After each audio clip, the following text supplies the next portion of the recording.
Hi guys, I'm back again today with another video, and today we're checking out three American myths we don't believe anymore after living in Europe. I wonder what those are, so let's find out. Before we start, don't forget to subscribe, click the bell button, and let's begin.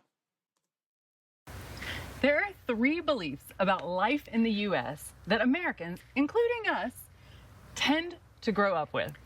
I think we didn't even realize the extent to how ingrained these ideas are in the psyche of Americans until after we left the US. Yeah, It's almost a little like brainwashing. a little bit. But now that we live abroad in France, we realize that these almost universally held American beliefs aren't really so true.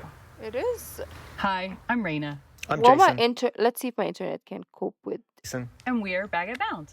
When you grow up in the US, you're surrounded by American flags. You recite the Pledge of Allegiance every day in school, right? And you're told both directly and indirectly all the time that the US does everything the best. But then when you move somewhere else, for us it was France, you realize that lots of other places in the world actually do a little better. Yeah, it sounds so ridiculous and egotistical, I know, but when you grow up in a country as big and as isolated from other countries as the US is, you just really genuinely don't know and haven't seen anything different. Yeah. Then when you do see those other places and you realize, like, whoa, there's places where people have like universal high quality healthcare and affordable education, and it's statistically much safer than the US. Like, it really just shocks your American brain. Yeah. There's also this like weird, pervasive belief that because the US is the greatest country on earth, if they haven't figured it out, probably no one has. Yeah. This can include some really basic things, even like basic water sanitation. Yep. We had friends and family that came and visited us here in France recently, and they had to ask if they could drink the water. They'd actually brought like, with what? them a whole set of advanced water purification equipment, and they were brushing their teeth with bottled water at first before we could talk to them and assure them the tap water is. I assure you, I've never been to France, but I think their water system is probably way better than US. I think so. Perfectly safe. France is another advanced country. Yeah.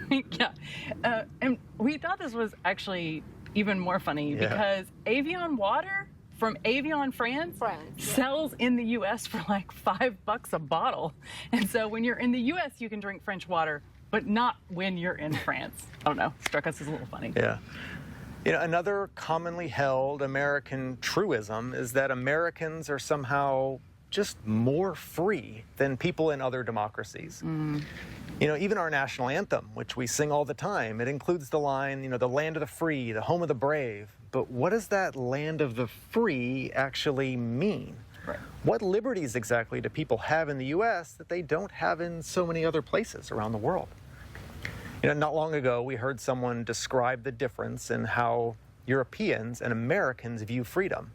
And it really struck home. It really captured the spirit of, I think, what we've observed here. I want to know. I think that Americans want the freedom the freedom to carry a gun, to do what they want, when they want, to practice their religion openly, to choose how to spend all their money.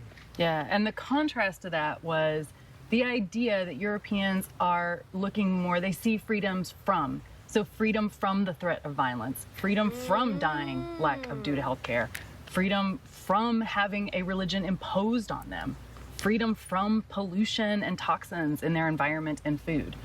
So Whoa, I never really saw it like that though. But yeah, we're always seeking for freedom. But personally, I never thought about it in those different perspectives. Like, what am I looking freedom? Is it to or freedom from? Okay, okay. So, I don't know. We were talking about this concept of what American freedom is. Feels like it's become really extreme in the last few years. Yeah. Meaning in the US now, like certain groups expect their own personal freedoms to trump everything else, no matter the cost to society or their fellow Americans. I was gonna say, I was like, if you're thinking about freedom too, it's selfish and it's gonna cause a lot of chaos because everybody's too is different. Like, I want to eat, let's say I want a burger. They want pizza. The other person wants desserts, right? So it's gonna be chaotic. But if you're saying from something, from a certain thing, then it's going to be one entity and it's gonna be more organized, if I make sense. Whatever she's saying, like she's explaining it way better. Everything else, no matter the cost to society or their fellow Americans. Yeah, and as an American, the intensity of this individualism, I think it can color how Individualism. you view the policies of the other countries out there. Definitely. Because you don't always realize or have the context to realize that these policies, they might mean different forms of freedom and still make for a more stable, fair, open, and enjoyable society. Yeah. So, lastly, the thing that has changed that we see differently now is quality of life and how we define it. In the US, when we lived there, versus now in France and Europe. When I was a kid in the US, my definition of like what quality of life or growing up and being able to have a good life was, it kind of revolved around how much money I could make when I grew up. That sounds embarrassingly materialistic, and it kind of is. But the honest thing is to be able to buy more, bigger, nicer, better things. It's just like a big focus of American culture. You see it on TV and movies and advertisements. So, that soaks in even when you're a kid. The house you can buy, the car you can drive, the size of the TV you have. If you buy your clothes or your candles from like certain shops, that all kind of paints a picture and defines if you have a good quality of life in U.S. culture. Yeah, I think, and maybe in other words, being visibly wealthy is just a stand-in for quality of life in the U.S. Yeah. So I think American people will sometimes say that the quality of life is lower in Europe. And why? Because that's what you can see. Europeans tend to make less money, have lower incomes. They live in smaller houses, they have fewer cars, they have tiny refrigerators. There's often no clothes dryers. What kind of place is this? See this video. Yeah. But we've come to understand that Europeans tend to have, I think they tend to be wealthier than Americans in two really distinct ways that might be hard to see from the outside, but probably define quality of life better than a simple GDP number or the number of seats in your SUV might capture. I think Europeans tend to have both more time and more peace of mind. Yeah. I am not saying in any way that the French or Europeans in general they don't have worries, or they're like sitting around eating bonbons, or they never want to buy some, Air Jordans or an American-sized fridge. Yeah. None of that.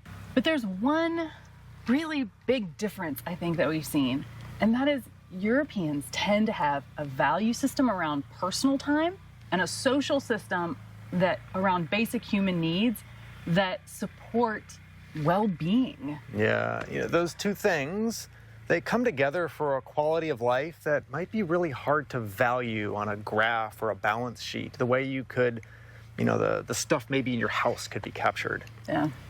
And what does those two things look like in France? There's just a deep respect for your free time to be able to spend with family and to do things for pleasure or maybe just intellectual interest. Yeah. This might mean that businesses are open for fewer hours, that work weeks are a little shorter, and workers generally get 5 weeks of vacation per year. And this all adds up to like more time for meals with family, more, access to high quality food. These are all things that are seen as essential parts of life. Yeah. I'm also not up at night worrying about how am I going to pay and buy my insulin? How am I going to pay for my daughter's education going forward? So, again, it's not that life is easy, but there's a sense of ease and safety that I feel here in France that was just missing in the U.S. And this peace of mind feels worth way more than that overpriced Pottery Barn comforter ever did in the US. Yeah, wealth as the US glamorizes it with more, more, and flashier stuff. It just doesn't look the same to me now. And overcoming the idea that no one anywhere does anything better than the US, that Americans are somehow freer, or that America is the only place to find a high quality of life.